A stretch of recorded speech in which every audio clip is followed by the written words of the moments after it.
자, 그러면 이제 이 국민주권주의가 이제 핵심 원리라는 거 이제 알게 되었는데, 그래서 국민이 이제 국가 권력을 행사하는 방법은 또 어떻게 그럼 행사를 하는 거냐? 국민이 국가의 주인이고 모든 권력이 국민으로부터 나오는데, 이게 이제 대의민주주의. 그래서 이제 직접 국민이 국가 권력을 행사하는 건 아니고 간접민주라고 그랬죠.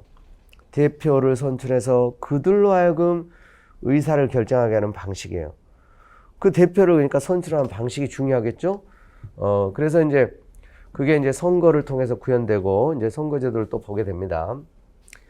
그리고 국민이 직접 대표에게 맡겨서 그들로 하여금 일하게 하는 방식. 중요한 건 우리가 직접.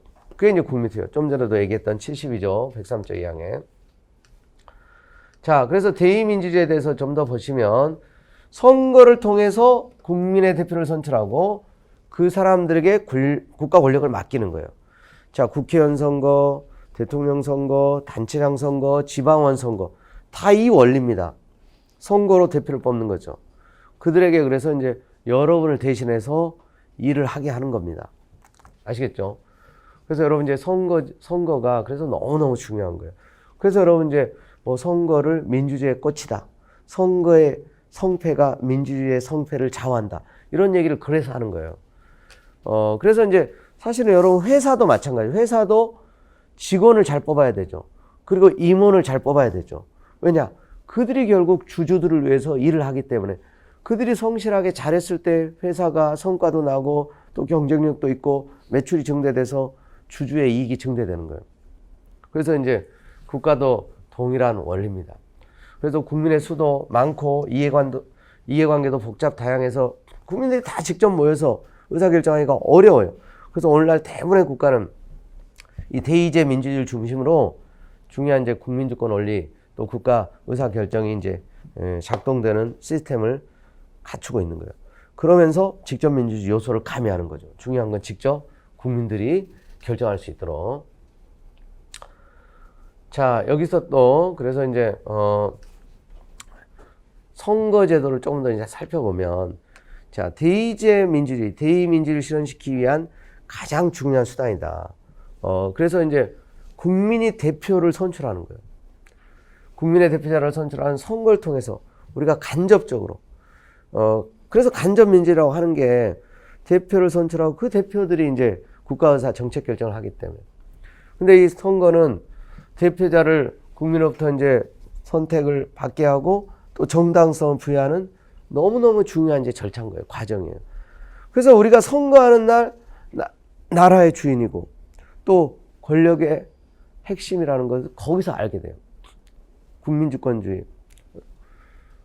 국민이 주인이고 민주주의는 국민을 섬기는 이데올로기 이념으로 한다는데 평상시에는 맨날 정치인들이 북치고 장구치고 다 하는 것 같은데 내가 과연 주인이 맞냐. 그러나 이제 선거하는 날만큼은 이걸 확실히 여러분들이 인지하게 돼요. 그 한 표 한 표가 대통령을 결정하고 여러분의 한 표가 그래서 너무너무 사실은 소중한 의미가 있어요. 의미 부여를 하면 할수록 생각하면 할수록 이 민주주의 원리, 국민주권 원리의 가장 중요한 출발이 바로 그 여러분의 그 한 표예요. 그러니까 의미 있게 자꾸 이제 생각을 하셔야 되고 앞으로도 살아갈 때 많은 선거를 하실 테고 또 주변 사람들과 또 많은 이제 선거에 관련된 얘기도 할 텐데 이 의미와 가치들을 꼭 인식하시면서 여러분들이 한 표를 행사하셔야 되는 거예요. 그리고 이제 이 선거가 성공적으로 제대로 국민의 의사가 왜곡되지 않게 구현되는 게 또 너무너무 중요하잖아요. 그래서 이제 선거의 기본 원칙들이 또 확립되어 있고 지금 법과 제도를 통해서 구체화되어 있는 겁니다. 보통선거, 평등선거, 직접선거, 비밀선거. 그러니까 원리로만 대표를 선출하고 국민들의 뜻이 왜곡되고 또 돈 없다고 배우지 못했다고 해서 선거권을 인정하지 않는다든가 그러면 이게 민주주의가 성공적으로 구현될 수 있겠어요? 그래서 보통선거라는 것은 제한 없는 반대되는 개념이 제한선거예요. 일정한 연령에 도달하면 누구든지 여성이건 남성이건 대학을 나왔건 안 나왔건 부자건 가난한 자건 상관없이 반대되는 개념이 제한선거. 지금 우리는 이제 보통선거 원리가 확립된 시대에 살고 있어요. 지금 18세로 낮아져 있죠. 20세이다가 19세이다가 지금 현재 18세 이상. 18세 이상이면 고등학생도 지금 이제 고3 중에 이제 뭐 일부 올해 처음으로 이제 선거에 참여를 했죠. 그리고 이제 차등 선거여서는 안 돼요. 평등 선거예요. 후보자 간의 기획운동, 뭐 기탁금을 일정한 부분 이제 무분별한 출마를 방지하기 위해서 기탁금을 내게 합니다. 후보자들. 그런데 뭐 무소속 후보자라고 해서 2배 내게 하고 또 이제 정당 후보자하고 무소속 후보자하고 뭐 선거운동 방법에 있어서 뭐 차별을 둔다든가 그렇게 해서도 안 돼요. 그리고 1인 1표제입니다. 재벌회장이라고 해서 뭐 10,000표 행사하고 여러분이라고 해서 2분의 1표 행사하고 그런 거 아니에요. 다 똑같은 한 표. 그 한 표 가치도 같을 것을 요구하는 게 평등선거 원칙이에요.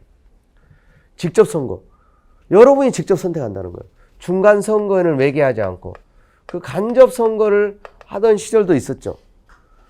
선거인단을 선택하고 그 선거인단이 최종적으로 이제 대표를 선출하는.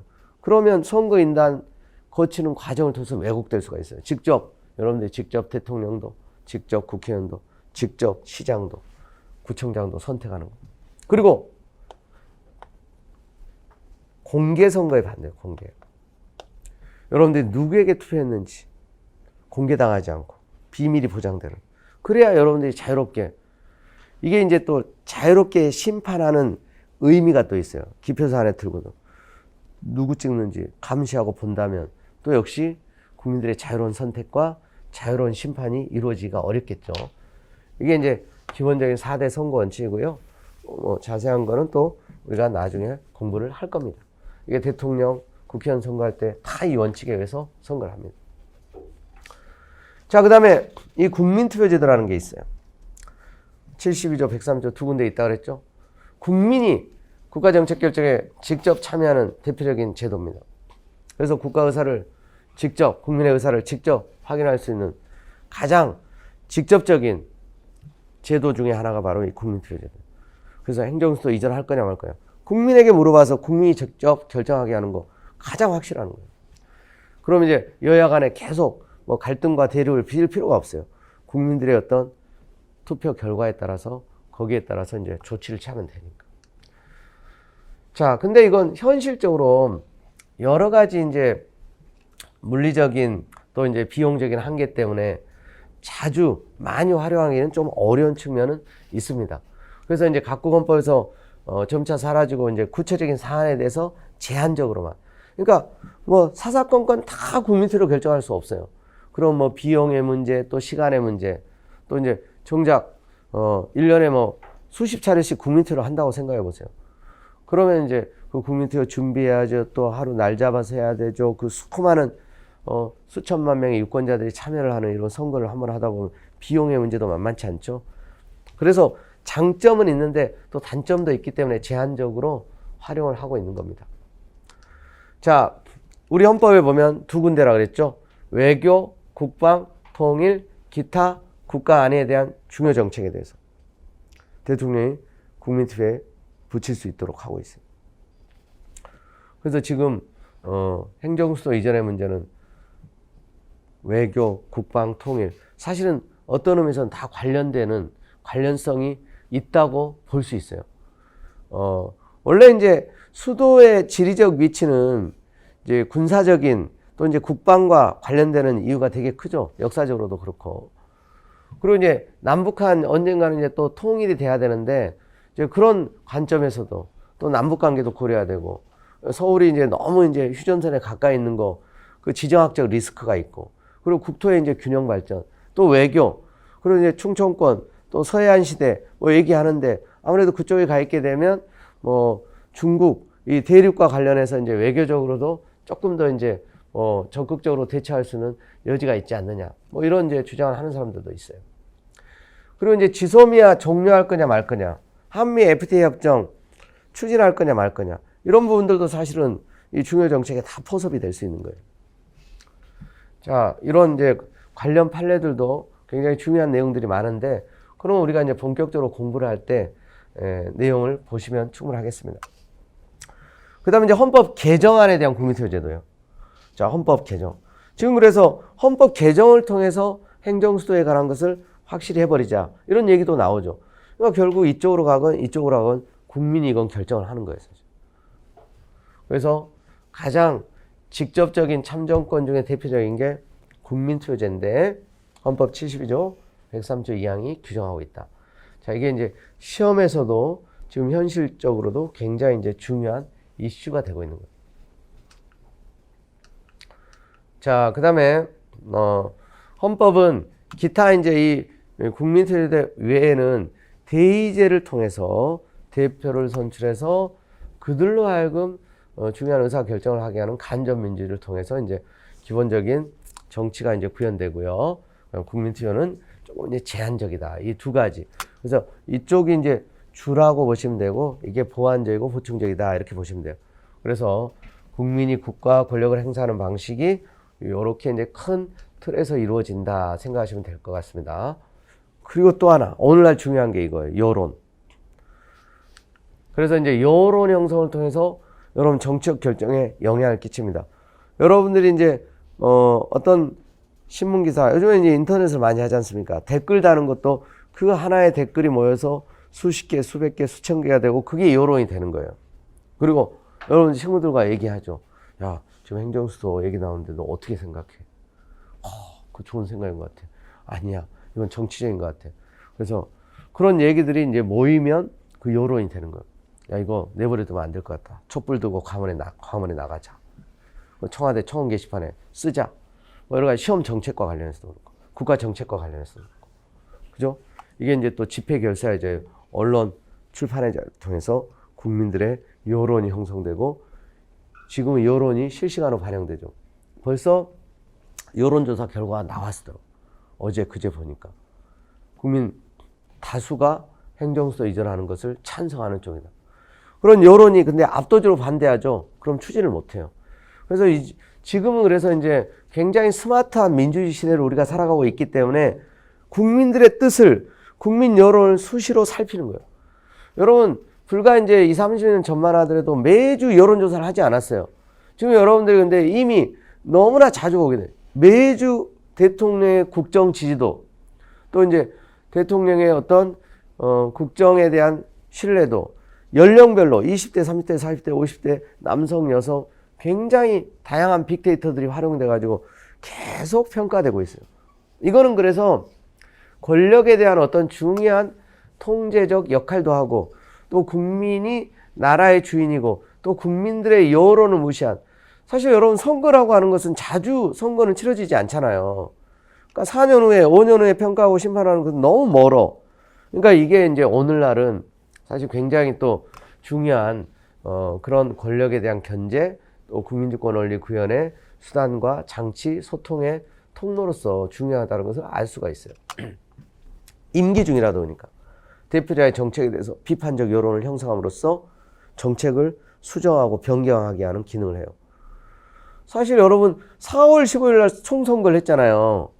믿고 맡겼으면 끝나는 거 아닌가? 그렇지 않다. 4월 달 민심과 5월 달 민심이 다르고 6월 달 민심이 다르고 지금 7월 달 민심이 또 다르고 8월 달에 또 어떤 일이 있을지 몰라요. 그래서 오늘날은 이게 제도화된 많은 이제 그런 권력 통제 원리보다도 훨씬 그래서 이제 중요하다는 얘기들을 많은 학자들이 해요. 그리고 정당 있죠.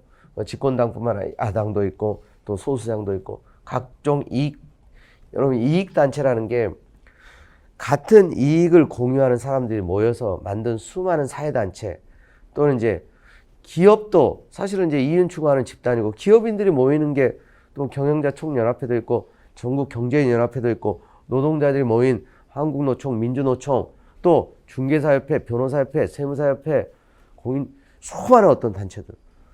이제 공시생들도 만만치 않은데 공시생 단체가 없어요.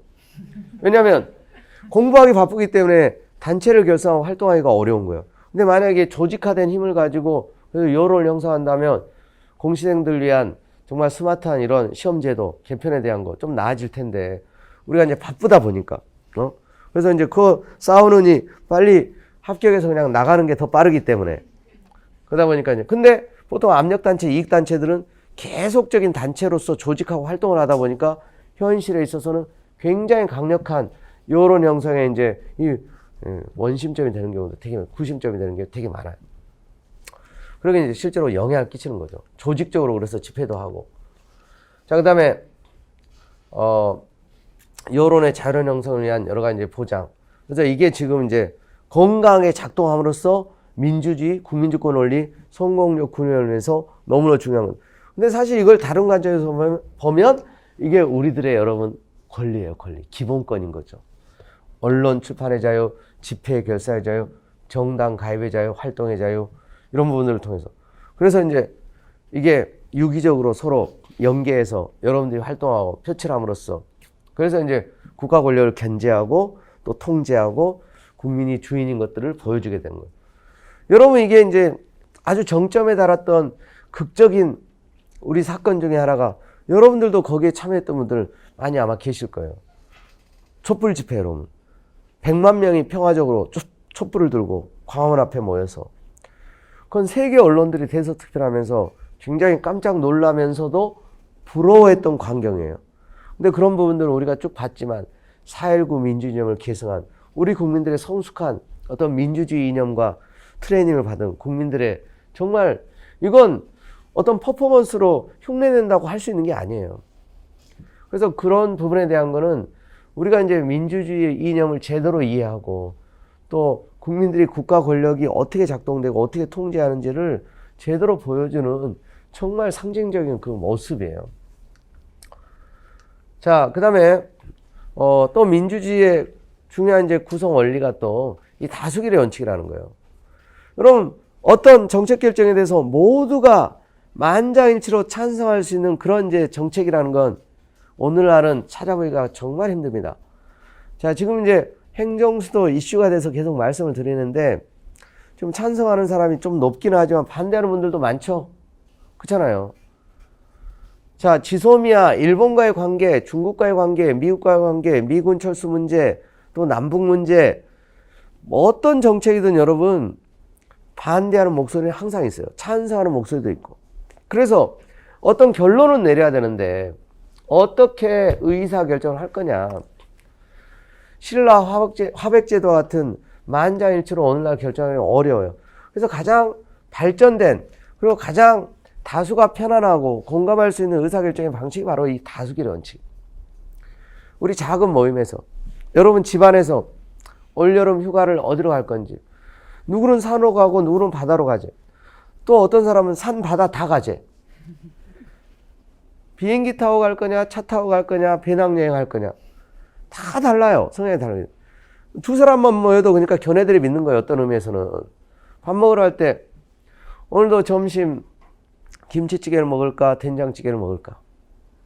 그러니까 두 사람이서도 그래서 이제 걔네들이 믿는 거예요. 그러니까 자율적으로 합치해가지고 만장일치로 결정되는 게 좋은데 그러니까 이제 여러 사람이 또 다양한 생각을 가지고 있는 사람들이 결국은 결론을 내려면 다수가 원하는 쪽으로 가는 게 그게 가장 합리적이더라 이거죠. 그래서 이제 다수결의 원칙이 민주주의의 기본 원칙이 된 거고 우리 헌법도 49조에서 헌법과 법률에 특별한 규정이 없으면 제적 과반수 출석에 출석 과반수 찬성으로 의사결정을 하는 걸 기본 원리로 채택하고 있어요. 다수의 의사. 그게 이제 국민 전체의 의사를 대신하는 걸로 보는 거예요. 많은 사람들이 모여있지만 모두가 다 찬성을 하는 건 아니에요. 그렇다고 결론을 내려야 되는데 계속 미룰 수는 없잖아요. 그래서 이제 보다 많은 다수가 원하는 쪽으로 이제 의사결정을 하고 소수자에게 양해를 구하고 설득을 하고. 자, 그래서 이제 다수결이 가장 민주적인 의사결정의 원리라는 거고 우리 헌법과 법률에서도 이 원칙을 기본으로 하고 있으며 일반 사회단체, 작은 친목 단체조차도 특별한 이제 규정이 없으면 일반적으로 이렇게 의사결정을 합니다. 자, 오늘날은 이제 다원주의 세계 국가라는 이제 표현을 말해요. 그러니까 다양한 이념, 신념을 가진 사람, 그래서 이제 다양한 생각, 가치관을 가지고 있는 사람들이 더불어 살아가는 그런 시대란 얘기예요. 그래서 이제 이게 열려 있어야 돼요. 어떤 생각이건, 어떤 사고방식이건. 그래서 이제 서로 존중하고, 그래서 참여할 수 있도록. 그래서 자신과의 입장, 다른 사람들도 인정하고 수용할 수 있는 상대적인 세계관을 기본적으로 용납해야 되는 게 이제 다원주의 그런 이제 세계관이라는 거예요. 그래서 이제 이 복수정당제가 요 다원화된 다양한 어떤 세계관 가치관을 가진 사람들이 공존하면서 같이 민주주의 국민주권의 성공적 구현을 위해서 그래서 이제 제도화된 대표적인 장치 중에 하나예요. 그래서 이념적으로는 진보정당, 보수정당, 중도. 그래서 자기와 생각을 같이 하는 사람들이 모여서 정당을 만드는 거예요. 그래서 여러분 이제 보수적인 세계관을 가진 사람은 진보정당을 약간 불편해할 수는 있지만 그걸 용납해야 된다는 거예요. 그걸 헌법적으로 보장하는 게 복수정당제도예요. 그래서 정당 설립의 자유, 활동의 자유를 보장합니다. 지방자치제도도 이런 다원주의적 세계관이 구현되게 하기 위한 중요한 이제 지도적 장치예요. 지방적 차원에서. 그래서 여러분 이제 중앙정부, 대통령이 속한 정당과 지방자치단체 장이 속한 정당이 전국적으로 다 동일하지 않죠. 왜냐하면 서울의 민심 다르고 제주도의 민심 다르고 광주, 부산, 대구, 인천 다 달라요. 또 지역적 환경 또 상황들이 다르기 때문에. 그래서 그 지역의 다수가 또 원하는 그 지역민들이 원하는 또 정치를 지역의 자율성을 고려해서 하게 한다면 이게 이제 다원주의 세계관, 복수정당제 또 이제 민주주의 원리를 구현하는데 도움이 되고 이게 권력 통제의 원리에도 도움이 되는 거예요. 그래서 제도적으로 다 보장을 하고 있는 거고요. 자, 그리고 이제 방어적 민주주의라는 개념이 나와요. 여러분, 그렇다고 어떤 극단적인 그런 세계관을 가진 정당이라든가 그런 사람들까지 다 또 용납할 수는 없어요. 민주주의가 다양한 가치관을 또 다양한 어떤 세계관을 가진 사람들이 더불어 살아가지만 그래서 이제 어떤 핵심적인 가치에 대해서는 타협하고 포기할 수 없는 그리고 민주주의 핵심적 가치를 공격하는 세력에 대해서는 민주주의를 방어하기 위해서 어떤 통제 장치도 이제 필요하다는 거예요. 그래서 이제 방어적 민주주의 개념이 그래서 이제 필요하고 등장을 했어요. 그러니까 적극적이고 의도적으로 민주주의를 파괴하거나 부정하는 그런 사람들, 단체들까지도 정치과정 참여를 허용하면 민주주의가 파괴돼 버릴 수 있어요. 여러분 이게 이제 역사적으로 극단적으로 악용된 사례가 여러분 이제 히틀러. 그래서 이제 철저한 다원주의 입장에서 이해하면 민주주의는 아무 내용이 없는 형식적인 의사결정 방식이 돼버릴 수밖에 없어요. 그러니까 다수가 원하면 뭐든지 가능하다. 그건 한편으로는 위험할 수가 있다는 거예요. 왜냐하면 대중은 잘못된 어떤 의사결정에 따라서 누군가의 선전선동에 의해서 그때그때 어떤 법감정에 따라서 여러분들이 이제 다수가 원하지만 여러분 이를테면 지금 부동산 문제가 복잡하다. 그러면 어떤 사람들이 아니 아파트 다 국유하는 거 그렇지만 한 채 이상 가진 사람들 그냥 몰수해버리고 집 없는 사람들에게 그냥 분배해주면 어떻겠냐. 무주택. 그러니까 지금 우리나라 여러분 집 세대 수로 집을 이렇게 이제 분배를 하면 집이 남는다 그래요. 왜냐하면 100채, 1000채 가진 사람도 있기 때문에. 그러면 이제 그런 누군가 주의 주장을 하고 선동을 하고 많은 지지를 보내서 그런 정당에 나타나서 그래서 진짜로 한 채 이상 가진 사람의 집을 다 무상으로 몰수해버린다. 그리고 재벌들을 해체해버리고 상속제도를 폐지시킨다. 다수가 원한다고 그게 정당화 될 수 있을까요? 그걸 용납할 수 없다는 게 방어적 민주주의예요. 그래서 누구든지 다수의 지지를 얻기만 하면 권력을 장악할 수 있다. 그 이념이 어떠한 것이건. 이런 어떤 배경에서 실제로 히틀러 같은 경우가 선거에 의해서 정권을 획득했어요. 쿠데타하고 혁명한 게 아니에요. 그래서 사실은 독일에서 이게 만들어진 개념이에요. 방어적 민주주의 개념. 자, 그래서 민주주의를 부정하는 민주주의 적으로부터는 민주주의를 방어할 수 있는 보호장치가 있어야 된다. 그게 이제 방어적 민주주의 개념이에요. 자, 그 다음에 법치국가 원리입니다. 자, 인치국가에 이제 대비되는 개념이에요. 인치국가는 사람이 통치하는, 사람이 지배하는 국가였어요. 그래서 이제 법치국가는 법이 지배하는 국가죠. 그래서 과거에 이제 절대왕정 시대를 생각하면 될 것 같아요. 그래서 이제 권력이 한 사람에게 집중되고 또 권력의 남용으로 시민들의 자유와 권리가 제대로 보장되지 못하고 숱한 인권 침해, 억울한 어떤 희생이 많이 있었어요.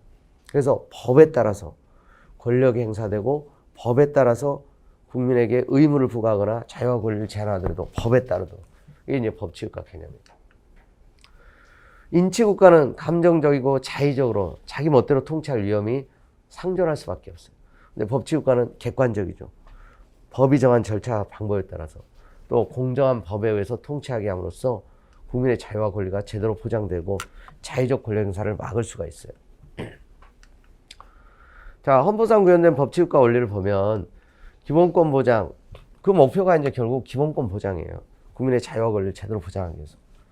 그리고 이제 국가 권력이 분립되도록 하는 거죠. 그리고 헌법이 우위입니다. 헌법. 헌법의 지배 아래 모든 권력이 있어야 되는 거. 그리고 법치행정, 집행을 할 때, 행정을 할 때 법이 정한 절차와 방법에 따라 그리고 그 집행의 결과는 사법적 통제를 받고 또 억울한 기본 제한에 대해서는 이 권리구제 절차가 있어야 돼요. 이게 이제 우리 헌법에 구현된 법치국가 원리예요. 그리고 법적 안정성. 그러니까 예측할 수 있어야 돼요. 법이 미리 만들어져 있고 법에 정한 절차 방법에 따라 국가 권력이 조직되고 구성되고 또 중요한 정책들도 미리 또 새로운 법이 만들어지면 미리 그래서 이제 공포되고 또 예고되고 이런 과정을 통해서 이제 예측할 수 있게 되죠. 여러분 이제 이 법적 안정성이라는 게 법치국가의 이제 굉장히 중요한 요소예요. 여러분 이제 우리 일상에서도 왜 우리가 공무원이 되려고 하죠? 안정감. 안정성에서 찾죠, 첫 번째. 앞으로 수십 년 100세 시대라고 하는데 비정규직으로 알바하면서 평생을 어떻게 살아갑니까? 그래서 신분보장되는 안정된 직장, 그것도 안정성이에요, 안정. 사람은 누구나 안정을 추구합니다. 법과 제도가 수시로 바뀐다고 생각해 보세요. 그리고 권력이 안정되지 못하고 국회의원 임기도 정해져 있지도 않고 대통령 임기도 정해지지 않고 자고 일어나면 세상에 어떤 일이 있을지 전혀 예측할 수 없는 그런 시대에 산다면 그거야말로 이제 너무나 불안하겠죠. 그래서 이제 법적 안정성이라는 게 너무너무 중요해요. 법과 제도. 우리 추구하는 이제 목표 중에 하나가 이제 법적 안정성을 추구하는 거예요. 그리고 또 국가 권력이 어떤 국민의 자유와 권리를 제한하더라도 또 행사되더라도 법에 따라서 비록 행사되지만 비례관계, 균형의 원칙에 부합돼야 돼요. 과잉을 금지하는 거예요. 그럼 필요하면 경찰권이 발동될 수도 있고 또 필요하면 국가가 세금도 부과돼야 돼요. 그러나 이게 지나쳐서는 안 돼요. 모든 면에서. 아시겠죠? 그게 이제 비례 원칙입니다. 법에 따라야 될 뿐만 아니라 그 법의 내용도 정당하고 적정해야 되는 이런 원리들이 지배하는 국가가 법치국가예요. 앞으로 이제 자세히 또 살펴보게 됩니다. 그래서 이제 이념이 이제 기본권 보장이고 법에 의한 통치. 그래야 이제 안정된 생활이 가능하고 또 형식적 안정성을 갖춘 법이라도 또 내용상 자유와 평등에 위배돼서는 안 돼요. 그래서 이제 실질적인 법치국가라고 할 수 있어요. 내용까지도 정당하고 적정했을 때. 법에 따른다고 해서 무조건 정당화되는 거는 악법도 법일 수 있기 때문에 우리 헌법이 추구하는 법치주의는 내용도 정당하고 적정할 것을 요구하는 법의 통치를 말합니다. 자, 그리고 이제 인간 생활의 기초가 되는 것은 여러분들의 자유와 평등이 제대로 이제 보장되고 실현되는 거예요. 그래서 헌법은 기본권 첫 번째 조문이 이거죠. 인간의 존엄 가치. 모든 국민은 인간의 존엄 가치를 가지며 행복을 추구할 권리를 가진다. 나머지 기본권들은 이런 이제 여러분들의 인간의 존엄 가치를 가지면서 행복을 추구하면서 살아갈 수 있도록 그래서 학자들은 이걸 주된 기본권이라고 해요. 이것들을 제대로 구현하고 실현하기 위해서 또 많은 기본권들이 함께 헌법에 규정되어 있고 보장되기 위한 장치로서 이제 국가 권력을 또 분산시키고 있어요. 권력을 남용하지 않고 공정하게 통치하기 위해서 이제 특정한 기관이 권력을 독점해서는 안 되는 게 권력 분립이에요. 법을 제정하는 기관, 우리가 이제 입법이라고 하죠. 법을 세운다, 만든다. 국회가 법을 만들고, 그리고 이제 행정부가, 그래서 행정부를 집행부다 그래요. 집행부, 집행하는 기관, 행정을 하는. 그리고 그 결과에 대해서 제대로 집행했는지, 또 과정에서 어떤 과도하게 또 억울하게 또 국민의 마음을 상하게 한 결과물은 없는지 사법부가 재판을 통해 살펴보는 거예요. 잘못됐으면 그래서 취소를 하고 또 손해가 있으면 손해배상도 해주고 그래서 서로 견제하고 통제하게 함으로써 결국은 이제 국민들의 자유와 권리가 보장되는 거예요. 그래서 자, 이 절대적 권력은 권력이 그러니까 집중되는 이 절대 권력은 남용되기 마련이에요. 절대 권력은 절대적으로 부패할 수밖에 없다. 그런 유명한 얘기가 있죠. 그래서 이제 결국 국민의 자유와 권리가 침해될 위험이 있기 때문에 그래서 권력 분립의 원리를 추구하는 겁니다. 자, 그 다음에 국가 권력을 입법권, 행정권, 사법권으로 나누고 견제와 통제를 통해서 권력의 균형을 이루는 거. 이게 이제 권력 분립의 기본 원칙이 되고 그 다음에 헌법의 우위입니다. 자, 법치를 법에 의한 통치라고 할 때 그 법치는 무엇보다도 법의 우위를 전제로 하는 거예요. 그리고 법의 최고성이 인정되고 모든 국가들이 법에 따르게 될 때 법치가 제대로 실현되는 거다. 자, 그 다음에 법률의 우위라는 표현이 나와요. 근데 이제 헌법의 우위라는 거, 그러니까 이제 행정법에서 이제 법률의 우위라는 게 많이 나와요. 모든 행정작용은 법의 지배 아래에 있어야 된다. 법률이 위에 있다는 거예요. 사실 근데 법 중에 법이 헌법이죠. 모든 법률은 또 헌법의 지배 아래에 있기 때문에 헌법에 위배돼서는 안 돼요. 그래서 헌법이 중요한 거예요. 행정법에서도 행정을 공부하는 사람들은 헌법의 기본 원리가 행정법의 기본 원리가 되고 있는 걸 보게 돼요. 그건 민법이나 형법, 다른 법의 영역도 마찬가지예요. 민법을 집행하는 과정에서 또 형법, 형사 절차를 진행하는 과정에서 헌법에 위배되는 문제가 있으면 그건 위헌의 문제가 되는 거예요. 그래서 이제 행정부와 사법부는 그래서 입법부가 제정한 법률에 따라야 되는 거. 그리고 입법부조차도 이제 헌법에 위배돼서는 안 되는 거. 이게 이제 헌법의 우위죠. 행정부, 사법부가 입법부가 제정한 법률에 따라야 된다. 이걸 이제 법률의 우위 이렇게 표현하기도 해요. 그리고 또 헌법, 입법부는 이제 그 입법을 할 때, 그 법률을 만들 때 헌법의 지침에 따라 헌법의 한계, 또 헌법의 정신, 헌법에 이제 위배되지 않도록. 그래서 이제 그게 만약에 위배된다면 위헌법률 심판을 통해서 퇴출이 되는 거예요. 그게 헌법의 우위입니다. 자, 입법, 행정, 사법의 모든 국가 권력의 행사는 헌법에 따라야 되는 거. 어떠한 국가에도 헌법에 위반돼서는 안 되는 거. 헌법의 구속력을 보장하기 위해서 그래서 헌법재판제도. 위헌법률 심판만 헌법재판이 아니죠. 탄핵제도도 사실은 대통령, 국무총리, 국무위원, 행정각부장, 법관, 헌법재판관도 들어가 있어요. 직무집행에 있어서 헌법이나 법률 위배하면 탄핵을 통해서 퇴출될 수 있는 거. 그게 헌법의 우위가 제대로 관철하게 한 다 제도적 장치예요. 좀 전에 방어적 민주주의 얘기했죠. 정당의 자유를 보장합니다. 복수정당제가 보장되고 있어요. 근데 정당의 목적이나 활동이 민주주의를 부정하고 파괴하고 공산주의 막 폭력혁명을 불사하는 그런 이제 극단적인 정당이 나타났다. 그럼 또 헌법재판을 통해서 즉 위헌정당 해산제도를 통해서 퇴출을 시키는 거예요. 여러분 통합진보당이 정당 해산재판제도를 통해서 해산결정이 내려졌죠. 그게 방어적 민주주의가 구체화된 한 모습이고 헌법의 우위가 현실에서 이제 관철되고 여러분 대통령이 탄핵된 역사를 여러분들이 경험을 했죠. 여러분들이 그 세대지 않습니까? 나중에 후세대는 한국사처럼 공부를 하겠죠. 다음 중 탄핵에 의해서 파면된 대통령은 누구인가? 1, A, 2, B, C, D 이렇게 해서. 여러분들한테는 이게 문제가 안 되겠지만 100년이 지나면 헷갈릴 수 있겠죠. 1, 이명박, 2, 노무현, 3, 박근혜, 4, 문재인 이런 식으로 나오면 다음 대통령 시대순으로 바르게 나열해라. 여러분들 이게 이제 여러분들에게는 어렵진 않겠죠. 근데 나중에 한 100년이 지나봐요. 당연히 헷갈리겠죠. 자, 그 다음에 법치, 행정, 보장. 행정은 법률에 근거하여 법률에 규정된 절차에 따라 행해져야 된다. 이게 법치 행정이에요. 행정이 법에 따라야 된다. 법의 지배 아래에 있어야 된다. 자, 법률 우위의 법칙. 역시 이제 법률이 우위다, 법률. 법률에 위배되지 않도록. 법률 유보. 법률의 위임 근거가 있어야 된다는 얘기예요. 사실은 이제 법률 우위, 법률 유보는 행정법 하는 사람들은 이게 정말 매년 시험에 나올 정도로 굉장히 중요한 개념이에요. 근데 이건 헌법의 어떤 이제 기본 원리로부터 다 파생되는 중요한 어떤 내용이라고 볼 수가 있죠. 자, 여러분 이제 법률은 행정행위에 우선하고 모든 행정작용, 행정행위는 법률에 위반돼서는 안 된다는 게 법률 우위예요. 법률이 우위에 있다. 법률의 지배 아래 있어야 된다. 어떻게 보면 당연한 얘기죠. 자, 법률유보.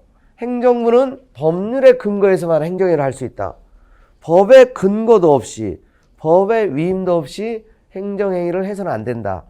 물론 이제 약간의 세세한 좀 이론적 논의라든가 이런 부분들을 우리가 나중에 자세히 하긴 할 텐데, 일단은 법률 우위라는 개념과 법률 유보라는 개념은 법률에 근거해야 된다는 것과 법률에 위배돼서는 안 된다는 그 기초적인 어떤 의미를 일단 이해를 해두세요. 아시겠죠? 우리가 법치국가 원리가 지배하는 국가에 산다는 얘기는, 그래서 사실 여러분 대통령이건 국회의원이건 단체장이건 경찰, 법관, 어떤 대한민국의 공무원이라도 법에 근거하지 않고 국민들을 상대로 어떤 행정작용도 재판도 수사도 할 수가 없어요. 그게 이제 법률 유보인 거예요. 그리고 개개의 어떤 행정행위가 법률에 일일이 뭐 근거했느냐 안 했느냐, 그거 일단 상관없이 기존에 있는 법의 어떤 지배 아래 당연히 있어야 되는 거. 절대 이제 법에 위배돼서는 안 되는 거. 개개의 행정작용이 법률에 근거를 했느냐, 위임을 받았느냐, 이런 어떤 논의가 이제 법률 유보의 문제고요. 그리고 이제 있는 법에 위반해서는 안 되는 거. 이거는 이제 기본이에요, 기본. 그리고 이제 또 근거가 있느냐. 이건 이제 그 다음에 또 살펴보는 거고. 자, 그 다음에 이제 국민의 기본권과 관련된 중요한 사항들. 그래서 절대 행정부가 법률에 근거 없이 마음대로 규율을 못 해요. 그래서, 법률에 근거가 있어야 된다. 위임을 받든가. 그래서 이제 국민의 대표자인 입법자가 직접 결정해서 법률에 근거를 둘 것을 요구합니다. 그래서 기본적이고 중요한 거는 국회가 결정해야 돼요. 법률로. 그래서 이제 포괄 위임하는 것을 금지해요. 행정부의 업무가 이제 계속 증대되잖아요. 그러다 보니까 모든 행정행위에 대해서 국회가 법률로 다 규정하는 건 불가능합니다. 그래서 이제 많은 부분을 오늘날 행정부에 위임을 하고 있어요. 그 필요가 현실적으로 있고.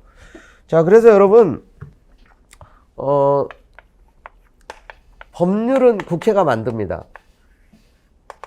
그런데 이제 법률 아래 수많은 이제 행정입법이라는 게 존재해요. 행정입법. 여기에 이제 대통령령, 총리령, 부령. 총리령이나 국무총리가 만드는 거죠. 또 행정각부장이 만드는 이제 부령. 이런 걸 이제 행정입법이라고 합니다. 행정부가 하는 입법이다 해서 대통령이 바라는 게 대통령령, 국무총리가 바라는 게 총리령, 행정각부장이 국방부 장관이 바라는 게 국방부령, 기획부 장관이 바라는 게 재정부령, 이런 식으로. 보통 이제 법률이 위임을 합니다. 기본적이고 중요한 건 법률로 정하고, 좀 이제 상대적으로 덜 중요한 거, 이런 부분들은. 그런데 그냥 마구마구 알아서 정하세요, 이렇게 하면 안 되고, 포괄적으로 위임하면 안 되고, 구체적으로 하라는 거, 구체적으로. 법에서 기본적이고 중요한 내용을 정하고, 구체적으로 꼬집어서. 그래야 행정권에 의해서, 행정입법에 의해서 또 국민의 자유와 권리가 침해되지 않게 되거든요. 자, 이런 부분들은 이제 본격적으로 우리가 수험 준비를 했었을 때 굉장히 이제 자세히 많이 보게 되는 내용들이에요. 자, 그래서, 법률에 의해서 행정입법에 불가피하게 위임을 한 경우라도 포괄적으로 위임을 하게 되면 행정부가 중요한 사항을 임의로 자기 멋대로 이제 결정하는 이런 문제가 발생할 수 있어요. 그러면 국민의 자유와 권리를 기본적으로 법으로 정하게 한 이 법치행정, 또 이제 이 법률 유보, 법률 우위, 이런 정신이 무너질 수가 있어요. 그래서 구체적으로 위임하라는 거예요. 포괄 위임하지 말고. 자, 그 다음에 이제 이 사법적 권리구제 절차가 있어요. 자, 국민이 억울해하지 않도록 이제 법원이 구제해주는 절차예요. 쉽게 얘기하면 재판 절차죠. 왜 우리가 재판으로 갑니까? 억울한 일이 있으니까 가는 거예요. 국가 권력으로부터 부당하게 또 과도하게 어떤 이제 의무를 부과받았다든가 또는 이제 권리를 제한받았다든가. 자, 그래서 사법적 구제 제도를 이제 우리가 또 배우게 될 거고, 그 다음에 법적 안정성. 이 법치국가 원리의 본질적 요소라 그랬죠. 그래서 이 신뢰를 그래서 존중해. 여러분들이 그래서 지금 우리 이제 인문 처음 이제 공부를 하시는 분들이 이제 수업을 이제 많이 들으시는데, 여러분 내년도에도 공무원 선발 시험이 있다는 걸 신뢰하고 이 자리에 오신 거죠. 그걸 어떻게 믿어요? 매년 그렇게 해왔기 때문에. 그런 신뢰를 누가? 국가가 국민들에게 주었단 말이에요. 그래서 여러분 신뢰 원칙, 각종 제도 또는 정책, 국가가 어떤 발표를 하고 약속을 하고 법을 제정을 하면 그대로 진행된다는 신뢰를 국민들이 갖게 돼요. 이게 그래서 이제 개인이 약속한 거하고 국가가 또 법을 통해서 제도를 통해서 약속을 해준 건 굉장히 이제 중요한 신뢰이기 때문에 여러분들 이제 우리 친구 사이에서도 그런 얘기 하잖아요. 약속을 자주 어기는 친구, 걔 신뢰할 수 없다. 그리고 어떤 법은 소급해서 적용되는 경우가 있는데 일반적으로는 장래를 향해서 앞으로 적용돼요. 앞으로. 소급표를 금지하는 것도 기득권, 신뢰를 존중하기 위해서 그래요. 그리고 명확히 해야 돼요. 법이라는 건. 어떠한 의미, 내용인지 국민들이 이해할 수 있도록. 그리고 국가가 공권력을 행사할 때 과도하게 권력을 행사해서는 안 되고 비례에 맞게, 균형에 맞게 권력을 행사해야 되는 게 비례 원칙, 과잉금리예요. 여러분 필요하면 경찰이 불법행위, 불법 집회하는 사람들 시위대 해산도 해야 돼요. 근데 처음에는 사실 말로 친절하게 해야 되는 게 원칙이에요. 근데 계속 폭력적으로 말을 듣지 않고 다른 사람의 민폐가 될 정도로 심야 시간대도 한다. 그러면 이제 물대포도 필요하면 쏴야 되고 최루탄도 쏠 수가 있어요. 근데 물대포를 쏘더라도 최루탄을 쏘더라도 직격탄을 막 쏘고 다치게 하거나 이렇게 또 해서는 안 되는 거죠. 정말 나쁜 범죄자를 잡기 위해서는 필요하면 총도 쏠 수 있습니다. 근데 여러분 미국에서 백인 경찰이 흑인 사망케 한 이런 사건들 봤죠. 그게 여러분 비례 원칙, 과잉금리 원칙에 위배되는 대표적인 사례예요. 그래서 국가의 행위를 할 때 공익을 실현한 정도에 맞는 수단을 사용해야 된다. 균형 관계, 달성하자는 공익과 제한되는 사익 간의 이제 비례 관계가 맞아야 된다는 거예요. 그래서 이제 세금을 부과할 때도 국민은 납세 의무가 있기 때문에 세금을 내야 될 의무가 있지만 법과 절차에 따라야 되고 10억짜리 아파트를 가지고 있는데 1년에 내야 될 세금이 10억이라고 생각해 보세요. 그러면 그건 말이 세금이지 사실상 강탈하는 거나 마찬가지겠죠. 그래서 그런 과정에도 마찬가지예요. 비례원칙 얘기가 그래서 모든 국가 작용에 있어서 다 적용되는 원리예요. 아무리 명분이 있어도 필요해도 과도한 수단은 허용될 수 없다는 게 비례원칙이에요. 자, 사회, 국가, 원리 여기서부터는 좀 잠깐 쉬었다가 보겠습니다.